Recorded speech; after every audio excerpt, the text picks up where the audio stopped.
A very good morning student. आज हम बात करने वाले हैं इम्पॉर्टेंट टॉपिक के बारे में और हमारा जो टॉपिक है वो है मैनेजमेंट ऑफ कैश यानी कि रोकड़ का प्रबंध। ध्यान रखिएगा, ये भी एक इम्पॉर्टेंट टॉपिक है जिसके बारे में आज हम बात करने वाले हैं। तो ध्यान रखिएगा, ये हम बात करने वाले हैं रोकड़ का प्रबंध। देखिए, कैश बहुत ही इम्पोर्टेंट होता है, ये आप सभी जानते हैं। कैश को रखना, तो उसी के बारे में ये हमारा टॉपिक है। ये आपके यूनिट 4 का पार्ट है। यूनिट 4 में हमने सबसे पहले जो डिस्कस किया था वो था आपका वर्किंग कैपिटल। क्लियर है? वर्किंग कैपिटल यानी कि कार्यशील पूंजी, उसके बारे में हम लोगों ने बात कर ली थी। पूरे कह सकते हैं प्रैक्टिकल क्वेश्चन और थ्योरेटिकल कंसेप्ट दोनों ही डिस्कस किया था। ये आज का जो हमारा वीडियो है वो है मैनेजमेंट ऑफ कैश के ऊपर यानी रोकड़ के प्रबंध के ऊपर। तो आज हम इसी के बारे में बात करेंगे कि मेन क्या मीनिंग है कि कैश क्या होता है उसके बारे में। और आप सभी जानते हैं cash is the medium of exchange on the common power and which is the most significant component of working capital. Working capital यानी कि जो हमने पहले जो वीडियो बनाए थे वर्किंग कैपिटल के ऊपर, उसी से ही कनेक्ट होते हुए ये हमारा नेक्स्ट टॉपिक है। तो ध्यान रखिए, वर्किंग कैपिटल के लिए हम कह सकते हैं कार्यशील पूंजी के लिए ये बहुत इंपॉर्टेंट चीज होती है कैश। आप जानते हैं करंट असेट्स में एक आता है कैश इन हैंड, तो उसमें आप जानते हैं रोकड़ रखना। ठीक है, तो ये इसी कार्यशील पूंजी को अच्छे से करने के लिए हम कह सकते हैं ये बहुत इंपॉर्टेंट रहा है। साथ ही हम कह सकते हैं कि किसी भी ऑर्गेनाइजेशन को रनिंग चलाने के लिए यानी कि उसका कंटिन्यू बना रहे, उसका निरंतरता बनी रहे, उसके लिए भी हमें कैश की रिक्वायरमेंट होती है। यानी कि कह सकते हैं कि cash is the base input required to keep the organisation running on continue basis. यानी कि ज़्यादा लगातार अगर हम चाहते हैं हमारा बिजनेस चलता रहे तो उसके लिए भी हमें कैश की जरूरत होती है। एट द सेम टाइम देखिए, अगर हम बात करें इसके सेम टाइम की, तो किसी भी गुड्स को जब हम बनाते हैं, प्रोडक्शन करते हैं और उसे टाइम पर सेल करते हैं, और सेल करने के बाद हमारा मेन ऑब्जेक्ट होता है कि हम उसका पूरा का पूरा सेल किस में करें, उसका जो विक्रय है वो कैश में करें, ताकि हमारा जो हमें टाइम पर कैश मिल जाए और हम अपने जो रॉ मटेरियल हैं उसे वापस खरीद सकें टाइम पे। क्लियर है?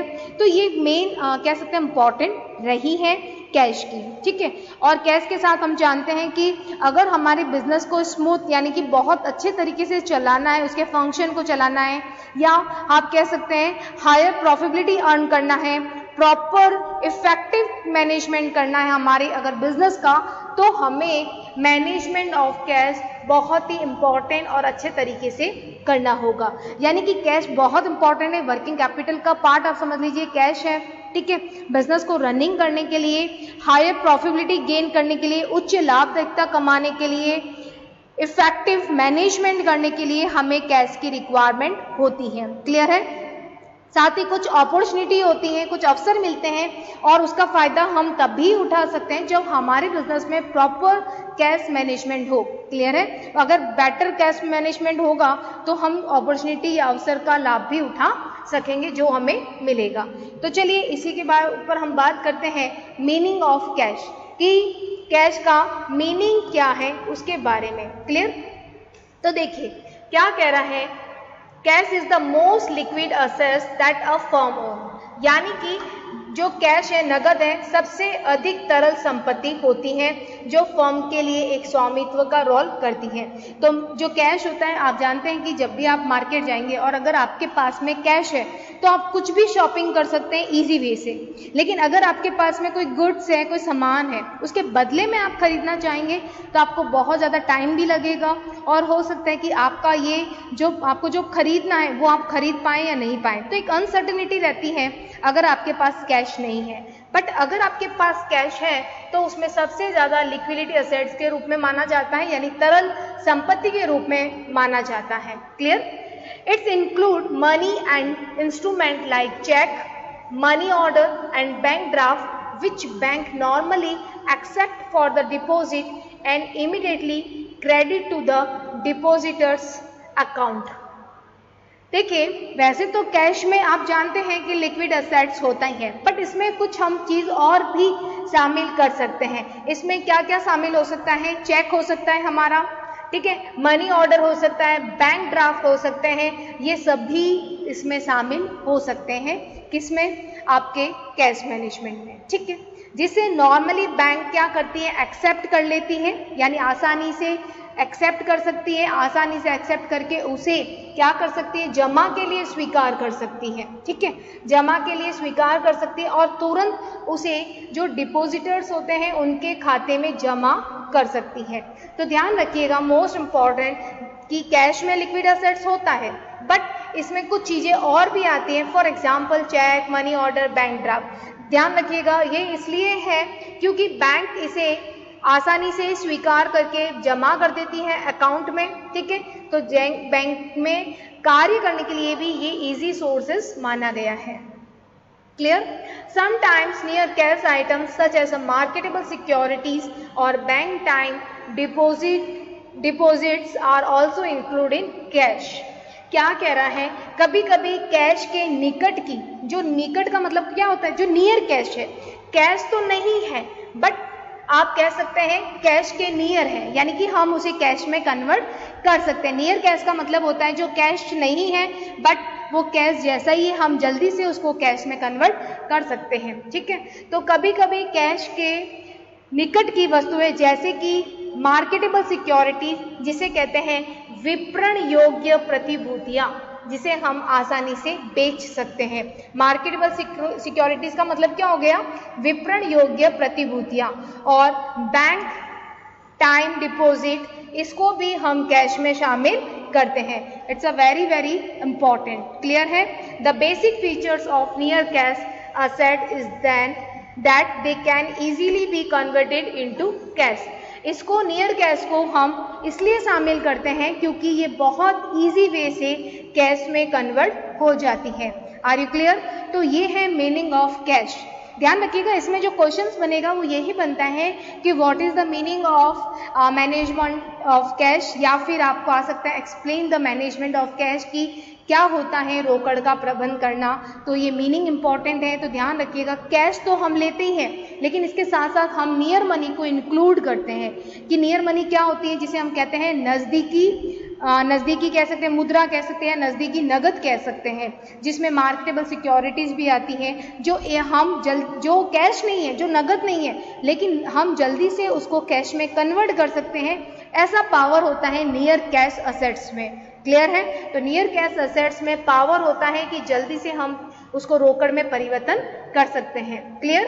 अब हम बात करते हैं कि main motives for holding cash, यानी कि हमारा क्या उद्देश्य होता है कि हम अपना कैश को होल्ड करके रखते हैं। तो देखिए यहाँ पे अगर हम बात करें कि मेन क्या मोटिव है,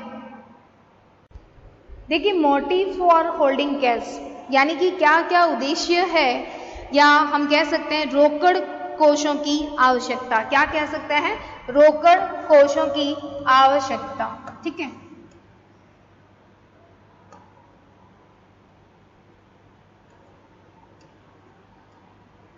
रोकड़ कोषों की आवश्यकता।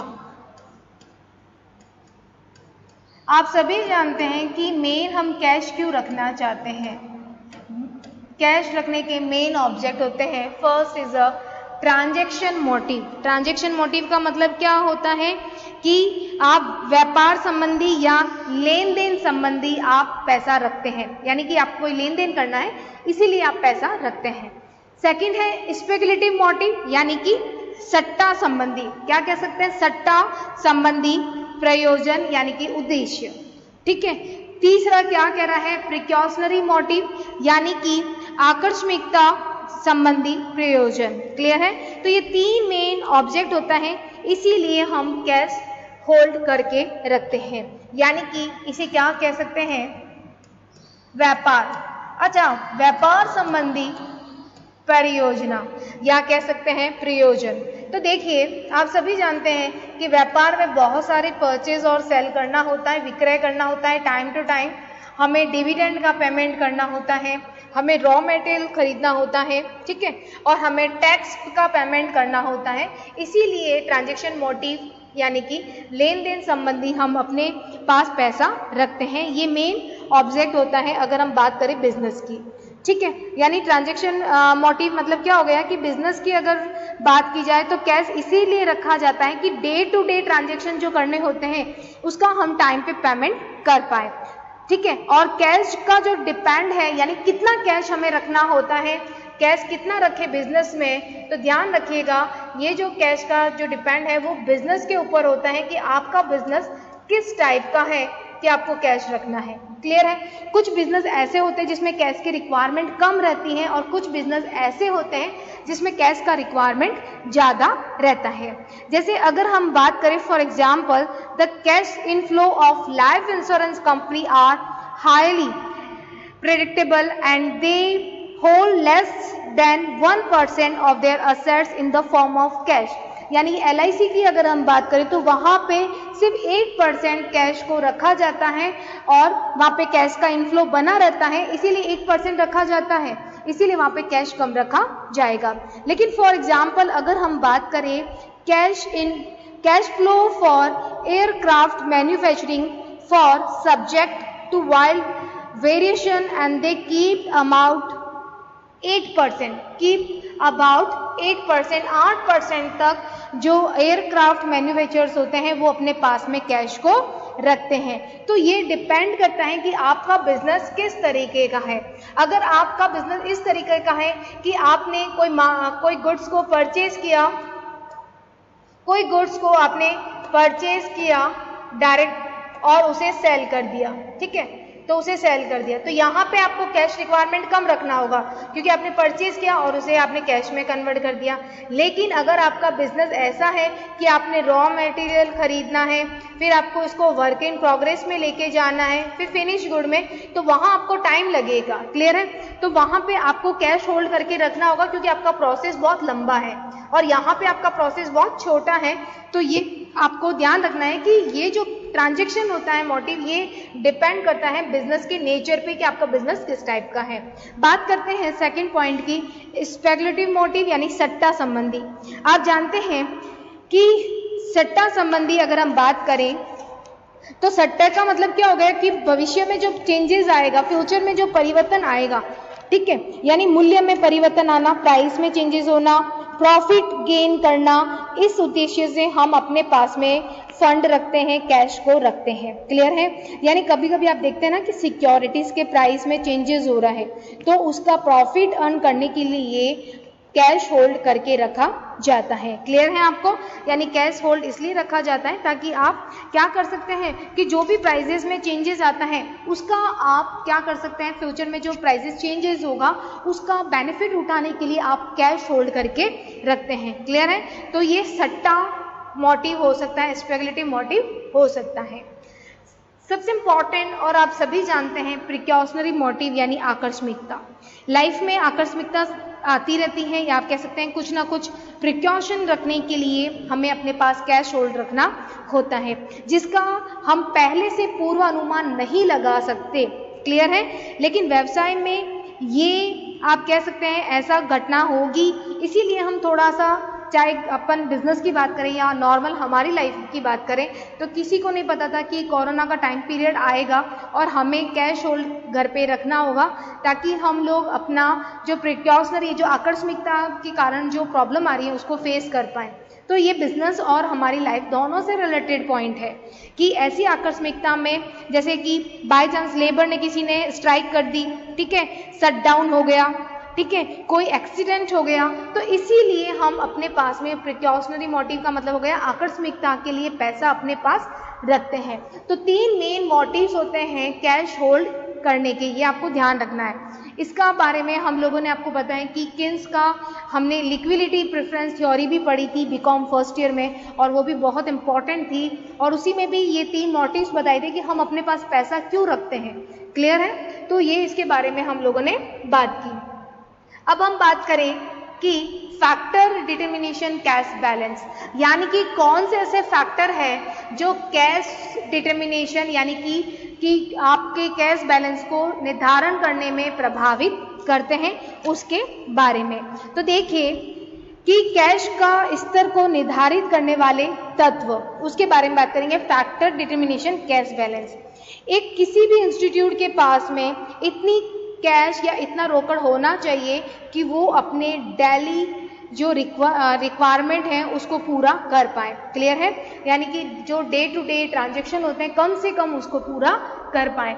तो हमारा फर्स्ट पॉइंट देखिए क्या है, credit standing of the concern, यानी कि देखिए संस्था की साख स्थिति, संस्था की साख स्थिति रोकड़ आवश्यकता को आप कह सकते हैं प्रभावित करती है कि आपकी जो कह सकते हैं इंस्टीट्यूशन है उसका कैसी स्थिति है, कैसी सिचुएशन है। अगर आपकी स्थिति अच्छी है यानी कि आप बहुत अच्छी आसानी से आप अपने कैश का अरेंजमेंट कर सकते हैं तो आपको इतना कैश रखने की आवश्यकता नहीं होगी।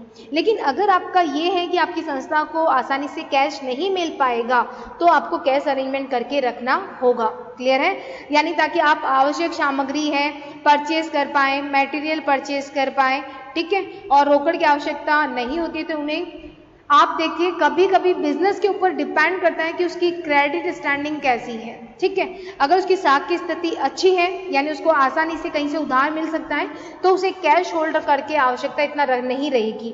लेकिन जिन संस्था के पास में क्रेडिट स्टैंडिंग अच्छी नहीं है, साख स्थिति अच्छी नहीं है, तो उसे कैश होल्ड करके ज़्यादा रखना होगा। क्लियर है? जैसे अगर बात करें कि जैसे जैसे बिजनेस की गुडविल बढ़ती है वैसे वैसे उसे कम कैश रखना पड़ेगा। ठीक है, तो अगर हमारी गुडविल अच्छी है तो हमें क्या करना होगा, जिसकी गुडविल अच्छी है उसे कैश होल्ड कम रखना होगा। ठीक है, और जिसकी गुडविल अच्छी नहीं है उसको कैश होल्ड ज़्यादा करके रखना होगा। सिंपल है। बात करते हैं प्रोडक्शन प्रोसेस। अगर बहुत ज़्यादा प्रोडक्शन प्रोसेस यानी उत्पादन प्रक्रिया आप जानते हैं या तो प्रोडक्शन प्रोसेस लॉन्ग है या फिर प्रोडक्शन प्रोसेस आपकी शॉर्ट है। क्लियर है? अगर लंबी प्रोडक्शन प्रोसेस है तो आपको कैश होल्ड ज़्यादा रखना होगा, अगर शॉर्ट है तो आपको कैश होल्ड कम रखना होगा। क्लियर है? यानी उत्पादन प्रक्रिया अगर लंबी प्रक्रिया है, अधिक समय तक चलेगी तो आपको कैश की रिक्वायरमेंट रहेगी। ठीक है, उसी तरह से प्रोडक्शन प्रोसेस अगर कम है तो आपको कैश की रिक्वायरमेंट कम रहेगी। It's a very simple. Production policy, उत्पादन नीति। यदि उत्पादन हमारे प्रेजेंट डिमांड को फुलफिल करती है यानी कि रॉ मटेरियल उतनी ही हम क्रय करते हैं जितनी प्रेजेंट में रिक्वायरमेंट है तो हमें कम कैश की आवश्यकता होगी। यानी कि प्रोडक्शन पॉलिसी से में ध्यान रखिएगा, या तो आप प्रेजेंट यानी वर्तमान पे ध्यान देते हैं, वर्तमान, दूसरा फ्यूचर यानी कि भविष्य। अब सिंपल है, आप ही बताइए अगर हम भविष्य को भी साथ लेके चलेंगे, ठीक है, देखिए अगर वर्तमान पे ध्यान रख रहे हो तो आपको कैश होल्ड कम रखना होगा, अगर आप भविष्य पे ध्यान दे रहे हो तो आपको कैश होल्ड ज़्यादा। बात करते हैं थर्ड पॉइंट की, बैंकिंग रिलेशन। बैंकिंग रिलेशन का मतलब हो गया बैंक से संबंध। अगर सिंपल है, अगर आपका बैंक से रिलेशन अच्छा है तो आपको वो ओवरड्राफ्ट की फैसिलिटी भी दे देगा। बैंक रिलेशन इज गुड तो आपको क्या होगा, आपको यहाँ पे कैश होल्ड कम रखना होगा। क्लियर? अगर आपका बैंक के साथ रिलेशन अच्छा नहीं है यानी कि गुड रिलेशन नहीं तो आपको कैश होल्ड ज़्यादा रखना होगा। क्योंकि देखिए बैंक से रिलेशन अच्छा है, बैंक रिलेशन का मतलब हो गया कि आपने जब पहले कभी लोन लिया है और आपने टाइम पे लोन पे कर दिया, उसका इंटरेस्ट टाइम पे कर रहे हो, तो बैंक आपके इस ट्रांजैक्शन की वजह से, बैंक आपके इस बिहेवियर की वजह से आपसे खुश हैं, आपसे गुड रिलेशन में रखता है। तो आप ध्यान रखिएगा कि बैंक रिलेशन अगर आपके पास अच्छा है तो आपको ज़्यादा पैसे अपने पास रखने की आवश्यकता नहीं रहेगी। लेकिन बैंक का रिलेशन ही आपके साथ सही नहीं है तो आपको कैश होल्ड रखने की आवश्यकता ज़्यादा रहेगी, क्योंकि बैंक आपको सपोर्ट या ओवरड्राफ्ट की फैसिलिटी नहीं देगा। बात करते हैं nature of the demand of goods. Nature of the demand of goods, यदि आप देखिए, यदि संस्था के पास माल बाजार में बनी रहती है, यानी कि अगर आपका डिमांड बना रहता है, आपके प्रोडक्ट बहुत अच्छा है, क्वालिटी वाइज अच्छा है, आपका प्रोडक्ट बहुत कम रेट का है, बहुत आसानी से मिल रहा है, तो आपकी डिमांड जो है वो मार्केट में बनी रहेगी। तो बनी रहने से आपको कह सकते हैं उधार जो है वो नहीं बेचना पड़ेगा। आपको उधारी में, आप कह सकते हैं रोकड़ में या कम समय की उधारी में बेचा जाता है, तो आपको कैश की रिक्वायरमेंट कम रहेगी। ठीक है, यदि आप देखिए, सिंपल है कि यदि संस्था के माल की जो मांग है वो बाजार में बनी रहती है, यानी आपकी डिमांड कंटिन्यू है, तो आपका जो माल है रोकड़ में या कम समय के लिए उधारी में बेचा जाएगा, तो आपको कैश की रिक्वायरमेंट कम रहेगी। इट मीन्स ये क्या कह रहा है, ये कह रहा है अगर आपका गुड्स का डिमांड है, मार्केट में डिमांड है, तो आपको टाइम पे क्या मिल जाएगा, कैश मिल जाएगा आपके पास, वापस टाइम पर क्या आ जाएगा, कैश आ जाएगा। तो आपको कैश होल्ड की, मतलब पैसा रखने की आवश्यकता ही नहीं रहेगी। लेकिन अगर आपका मार्केट में डिमांड है ही नहीं आपके गुड्स की, तो आप देखिए आपको बहुत टाइम लगेगा उस माल को बेचने में, तो आपको अपने पास में कैश रखना पड़ेगा। ठीक है, नेक्स्ट है terms of purchase and sale. Terms of purchase and sales क्या कह रहा है, देखिए, यदि संस्था को आसानी शर्तों पर कच्चा माल, रॉ मटेरियल मिल जाता है और वो फिनिश गुड में टाइम पर सेल हो जाता है, तो उसे कैश की आवश्यकता कम पड़ेगी। ठीक है, अगर आपको बहुत आसानी से परचेज, यानी आप बहुत आसानी से रॉ मटेरियल को आसानी से परचेज कर पा रहे हो, क्लियर है, परचेज आपने रॉ मटेरियल को आसानी से कर लिया। ठीक है, आपने उधार परचेज कर लिया कि भाई हम पैसा बाद में देंगे, तो आपको कैश होल्ड के रखने की आवश्यकता नहीं होगी। लेकिन आपने जो बेचने का काम है वो आपने कैश में किया, यानी आप रोकड़ में ही बेचते हो, तो आपको कैश होल्ड की आवश्यकता कम रहेगी। क्लियर है, और इसकी ऑपोजिट सिचुएशन भी लिख सकते हैं। ध्यान रखिएगा, terms of purchase and sale का मतलब हो गया क्रय विक्रय की शर्तें। खरीदना मतलब आप कच्चा माल खरीद रहे हो, ठीक है, लेकिन आपने उधार, कह सकते हैं कि क्रेडिट खरीद लिया, ठीक है, उधार पे खरीद लिया, तो आपको पैसा रखने की आवश्यकता नहीं है। लेकिन आप जो बेच रहे हो वो आप कैश में बेच रहे हो, तो आपको टाइम पर कैश मिल रहा है, तो आपको एक्स्ट्रा कैश रखने की आवश्यकता नहीं रहेगी। नेक्स्ट है मैनेजमेंट पॉलिसी, यानी कि आपकी प्रबंधकीय नीति।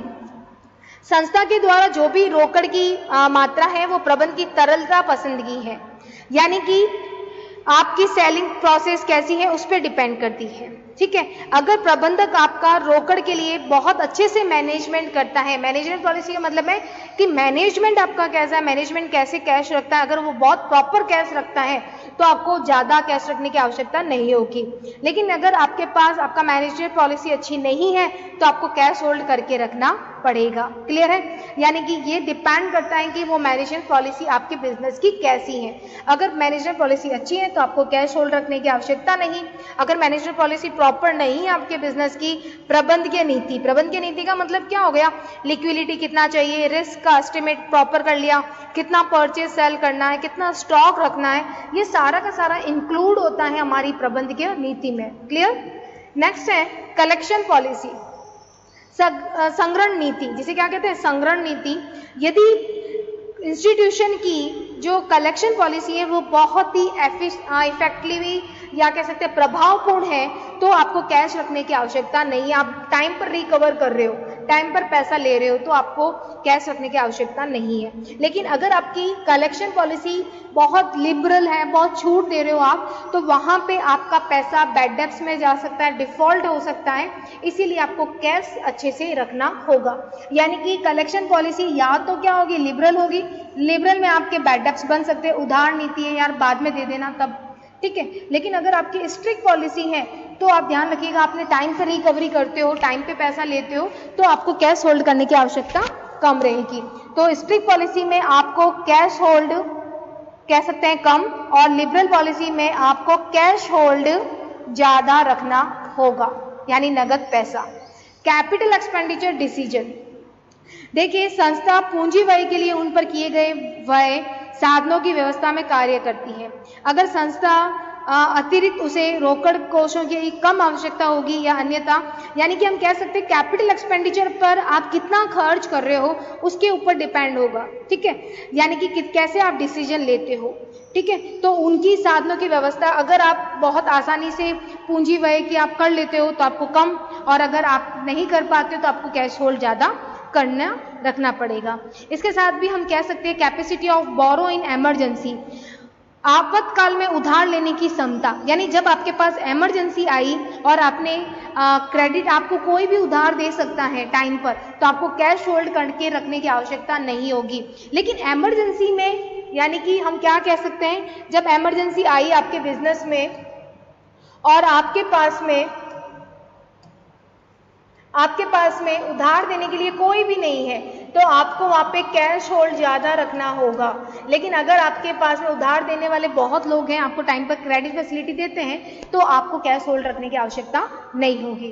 तो आज के इस वीडियो में हमने डिस्कस किया कि मीनिंग ऑफ कैश क्या होता है, कैश मैनेजमेंट। उसके बाद में हमने मोटिव ऑफ होल्डिंग कैश, कि हम क्यों पैसा अपने पास रखते हैं। साथ ही हमने important factor determination cash balance के बारे में डिस्कस किया। तो ये हमारा कैश मैनेजमेंट का फर्स्ट वीडियो था जिसमें हमने कुछ इंपॉर्टेंट बातों के बारे में डिस्कस किया। Okay, thank you.